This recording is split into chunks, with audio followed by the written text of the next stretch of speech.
ಏನು ಸಮಸ್ಯೆ ಅದೇ ಮನೆ ಬಗ್ಗೆ ಬಂದೇವ್ರಿ. ನಮಗೆ ಯಾವುದು ಇಲ್ಲ, ನಮಗೆ ಏನು ಲೋನ್ ಕೊಡೋದಿಲ್ಲ, ವಯಸ್ಸಾಗೈತಿ ಲೋನ್ ಕೊಡೋದಿಲ್ಲ ರೀ. ಕಣ್ಕನ್ನಂಗಿಲ್ಲ ಲೋನ್ ಕೊಡೋಲ್ಲ. ಲೋನಾರು ಕೊಟ್ರೆ ಏನಾರು ಬದುಕೊಂಡೇವು, ಲೋನು ಕೊಡೋದಿಲ್ಲ ನಮಗೆ. ಹಾಂ, ವಯಸ್ಸಾಗೈತಿ ಕೆಲಸ ಕರ್ಕೋದಿಲ್ಲ, ಏನೂ ಇಲ್ಲ. ಮನೆ ಬಾಡಿಗೆ ಕಟ್ಟಬೇಕು ರೀ, ತಂದು ತಿನ್ನೋಕ್ಕಾಗೋದಲ್ಲ. ಗೌರ್ಮೆಂಟ್ ಆಸ್ಪತ್ರೆಗೆ ಹೋಗೋಕ್ಕಾಗಲ್ಲ, ದೂರ ಆಕ್ಕವ. ನಮ್ಗೆ ಹತ್ತಿರ ಇದ್ರೆ ಏನೋ ಹತ್ತಿರ ಅಂದ್ರೆ ಗೌರ್ಮೆಂಟ್ ಆಸ್ಪತ್ರೆ ಯಾವೂ ಇಲ್ಲ ಸರ್. ಈಗ ಪ್ರೈವೇಟ್ಗೆ ಹೋದ್ರೆ ಜಾಸ್ತಿ ದುಡ್ಡು ಕೊಡ್ಬೇಕ್ರಿ ಅವ್ರಿಗೆ. ಈ ಹೋದ ವಾರದಲ್ಲಿ ಅದನ್ನ ಅಡ್ಮಿಟ್ ಆಗಿ ಬಂದ್ರೆ ಒಂದು ದಿನ ಹೋಗಿ ಅಡ್ಮಿಟ್ ಆಗಿ ಅವ್ರು ಏನೇ ನಿಮ್ಮ ಪರಿಹಾರ ಮಾಡ್ತೇವೆ ಹೋಗ್ರಿ ಅಂತಾರೆ. ಏನು ಹೇಳಿದ್ರೆ ಗೊತ್ತಿಲ್ಲ ನಮ್ಗೆ, ಅರ್ಥ ಆಗೋದಿಲ್ಲ ಅವ್ರು ಹೇಳಿದ್ರೆ. ಪರಿಹಾರ ಮಾಡ್ತೇವೆ ಹೋಗ್ರಿ ಅಂತಾರೆ. ನಾವು ಸುಂಕದಕಟ್ಟೆ ಬಂದೇವೆ ಸರ್, ಸುಂಕದಕಟ್ಟೆಯಿಂದ ಬಂದೇವೆ. ಮಹಾದೇವಿ ರೀ. ಗೃಹಲಕ್ಷ್ಮಿದು ಅಮೌಂಟ್ ಬಂದಿಲ್ಲ ಸರ್, ಅದಕ್ಕೆ ಇವಾಗ ಇದು ಮಾಡ್ತಾ ಇದ್ದೀವಿ. ಫಾರಮ್ ಯಾವುದು ಬಂದಿಲ್ಲ ಸರ್, ಅವಾಗಲಿಂದ ರೇಷನ್ದು ಬಂದಿಲ್ಲ, ಗೃಹಲಕ್ಷ್ಮಿದು ಬಂದಿಲ್ಲ. ಏನು ಸರ್?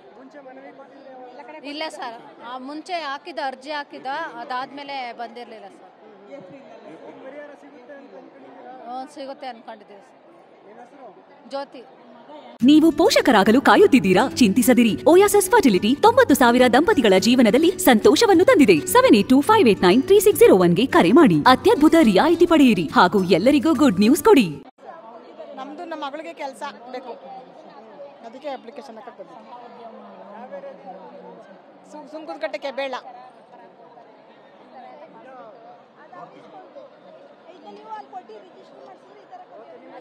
ಮಂಜುಳಾ.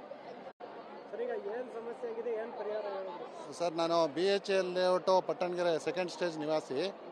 ನಮ್ಮದು 2012ರಲ್ಲಿ ಹೈಕೋರ್ಟ್ ಆರ್ಡರ್ಸ್ ಪ್ರಕಾರ ನಾವೊಂದು ಕಾಂಪೌಂಡ್ ವಾಲು ವಿತ್ ಶೆಡ್ ಕಟ್ಕೊಂಡ್ವಿ. ಅದರದ್ದು ಒಂದು 7 to 8 ಇಯರ್ಸ್ ಕೇಸ್ ನಡೀತು.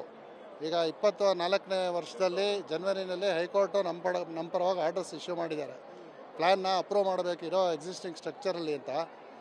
ಇದನ್ನು ತೊಗೊಂಡೋಗಿ ನಮ್ಮ BBMP joint commissioner, DC office, ARO office ಎಲ್ಲ ಕಡೆಯೂ ಅಪ್ಲಿಕೇಶನ್ಸ್ ಕೊಟ್ಟಾಗಿದೆ. ನೋಡಿ, 2 ತಿಂಗಳಿಂದ ಇದನ್ನು ಕೊಟ್ಕೊಂಡು ನಾವು ಓಡಾಡ್ತಾ ಇದ್ದೀವಿ. ಇವತ್ತು ನಾಳೆ ಅಂತ ನಮಗೆ ಓಡಾಡಿಸ್ತಾನೆ ಇದ್ದಾರೆ ಒಂದೊಂದು ಕಡೆಯಿಂದ. ಸೊ ದಯವಿಟ್ಟು ನಿಮ್ಮ DK ಶಿವಕುಮಾರ್ ಅವ್ರನ್ನ ಭೇಟಿ ಮಾಡಿದ್ವಿ ಯಾವಾಗಲೇ. ಅದಕ್ಕೆ ನಮ್ಗೆ ಅವರು ಇದನ್ನು ಅಪ್ಲಿಕೇಶನ್ ಫಾರಮ್ ಎಲ್ಲ ಇಸ್ಕೊಂಡಿದ್ದಾರೆ. ಸೊ ಪ್ರಾಬಬ್ಲಿ ಇನ್ನೊಂದು 1 or 2 ಡೇಸಲ್ಲಿ ನಮಗೆ ಕನ್ಸರ್ನ್ ಅಧಿಕಾರಿಗಳಿಂದ ಫೋನ್ ಬರೋ ಸಾಧ್ಯತೆಗಳಿರ್ಬೋದು ಅಂತ ಹೇಳಿದ್ದಾರೆ ಸರ್. ಸೊ ನನ್ನ ಹೆಸರು ಸಂತೋಷ್ ಅಂತ ಸರ್.